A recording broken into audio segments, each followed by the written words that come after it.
आज आपकी मुलाकात होगी कुछ ऐसी सेलिब्रिटीज़ से जो मैरिड हैं और उनकी अम्मी उनके साथ होंगी, और कुछ ऐसी सेलिब्रिटीज़ जो अनमैरिड हैं और उनकी अम्मी उनके साथ होंगी।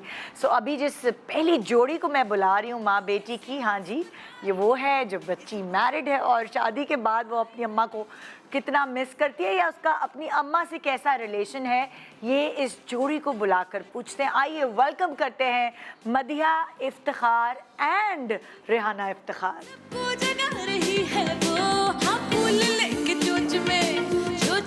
अस्सलाम वालेकुम, कैसी है? अल्लाह का शुक्र, आप ठीक ठाक है। कितना प्यारा कुर्ता पहना है, हमेशा से वेल ड्रेस्ड। हेलो, क्या हाल? बिल्कुल ठीक। कैसी हो? बिल्कुल ठीक हसीना। आ जाए, प्लीज बैठे, प्लीज बैठे।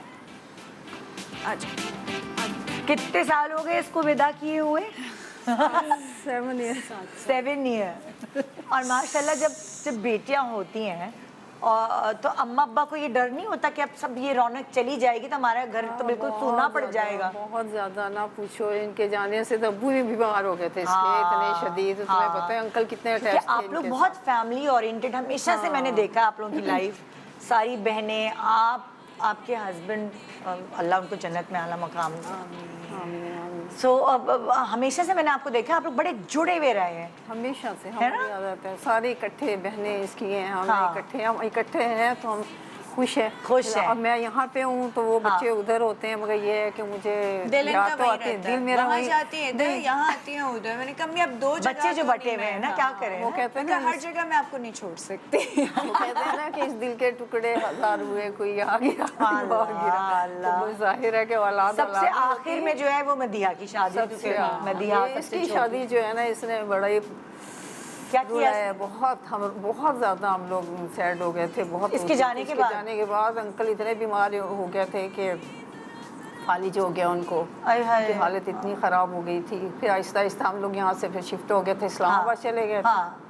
तो फिर इस्लामाबाद में फिर हम लोग उधर थोड़ा सा वहाँ बेटियाँ थी तो उसकी वजह से बेटियाँ थी, उनके साथ ज़रा दिल लगा रहा। मैं बीमार बीच में हो गई थी काफ़ी सारी। अच्छा, फिर उसके बाद ये मदिहा मुझे यहाँ लेके फिर दोबारा से आ गई। मुझे छोटी थोड़ी, एक तो इतनी लाडली बेटी और उसने आपने शादी करके दुबई भेज दिया। तो क्या करती, शादी तो कर दी है ना, कर दी। दुबई भेजू या अमेरिका भेजू, जाना तो है। अक्सर ऐसा होता है ना, माँ बाप ऐसे सोचते हैं कि भाई मेरी बेटी का अगर अच्छा रिश्ता भी आएगा बाहर से, बाहर नहीं भेजना।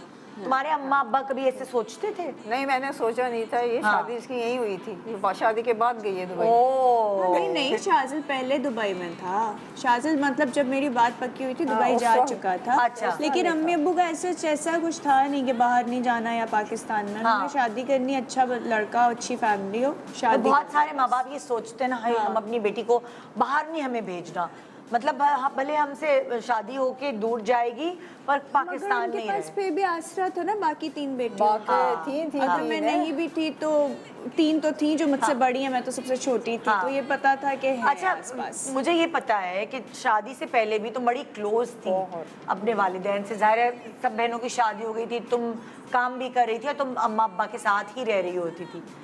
क्या शादी से पहले और शादी के बाद के रिलेशन में कोई फर्क, आपने कुछ इसके अंदर चेंजेस देखी? बहुत चेंज। क्या, जैसे अगर मैं पॉइंट्स में बात करूं? अब में बड़ा फर्क है ज़मीन आसमान का। पहले तो बहुत ज़्यादा इतना ज़्यादा टेंशन है, ये वो नहीं होती थी इसकी लाइफ में। मतलब खुश रहती थी इधर उधर। तो अभी भी तो खुश हूँ। मैं बता रही हूँ ना, जब फ्रेंडशिप वगैरह थी, सब कुछ था, आना जाना। फिर जाहिर है दुबई चली गई, अकेली होगी, फिर नए दोस्त, नए लोग। टाइम लगता है बंदे को एडजस्ट होने में, तो जाहिर है। तो पहले आपसे ज्यादा बातें करती थी या आप ज्यादा बातें करती है? मेरा ख्याल है इतना ही करती है, जितनी पहले करती थी। कोई बदलाव नहीं आया, प्यार उतना ही है जितना पहले था। फर्क नहीं पड़ा। जमीन आसमान का फर्क क्या आया फिर मेरे में? जमीन और आसमान का यही तो है, चली गई जमीन आसमान हो गया। मैं शादी से पहले अम्मी से शायद इतनी बातें नहीं करती थी, मैं शादी के बाद अम्मी से इतनी बातें करती थी कि मुझे ना एक पेट में नहीं भर जाती हैं बातें, कि मुझे ना उसको खाली करने के लिए अम्मी के पास जाना होता था। अच्छा, नहीं, मैं शादी से पहले करती थी, शादी के बाद मैं नहीं। शादी के बाद नहीं करती, शादी के बाद क्योंकि एक तो ये कि मैं दूर बहुत थी। इवन कि मैं अगर कराची भी आ गई थी तब भी मैं कोशिश करती थी कि मेरी पर्सनल लाइफ या कोई ऊंच नीच हो जाए, हाँ। जो जनरली हमारी मियाँ बीवी की लड़ाई हो जाती है या बात हाँ। होती है, कि अम्मी तक ये बातें कभी हाँ। भी नहीं आती थी, ना मैं करती थी ना हाँ। आती थी, कि मैं और शाजिद वैसे ही फ्रेंड्स हैं। हाँ। हमने 1 घंटा लड़ना है, 5 मिनट में ठीक हो जाना है, हाँ। इनको परेशान करके क्या क्या करना। फायदा? सेकेंडली अम्मी का थोड़ा ये है, में आ जाएगी। अम्मी का थोड़ा ये है कि अम्मी स्ट्रेस आउट बहुत हाँ। जल्दी होती है। पहले मुझे आइडिया नहीं था, मैं हर चीज आके इनको बोल देती थी। अब जो है वो ऑब्वियसली मुझे तुम भी बहुत सोचती हो। केयरफुल रहना पड़ता हाँ। है कि भाई क्योंकि अगर मुझे छींक भी आएगी ना, तो तुम्हें छींक आ गई, हाँ। हाय तुमने खाना नहीं खाया, हाय तुम ऐसे क्यों चल रही हो, हाय तुम ऐसे क्यों लेट गई, हाय वो इतना ज्यादा है ना कि फिर मैं कहती हूँ तुम्हें खुद कि conscious नहीं होना यार, चीजें। हर वक्त अगर ये स्ट्रेस लेती रहेंगी हाँ। तो ये बीमार होंगी, तो बेहतर ये है कि अगर ना ही मैं, करूं। मैं यहाँ से एनालाइज इस तरह करूंगी कि शादी से पहले आपको हर छोटी से छोटी चोट भी लगती है, आप अपनी अम्मा को बता रहे होते हैं। शादी के शुरू के दिन भी जब आपको लगता है आपकी अम्मी की सेहत बेहतरीन है और वो आपको सपोर्ट दे सकती है, तो आप फिर भी जरी बात आके बताते हैं। लेकिन जब आपको लगता है कि अम्मी अब जो है उनकी सेहत ऐसी है कि वो अब बर्दाश्त नहीं कर सकती कि मुझे कोई तकलीफ हो, फिर बेटियां उनसे बातें छुपाना शुरू कर देती हैं।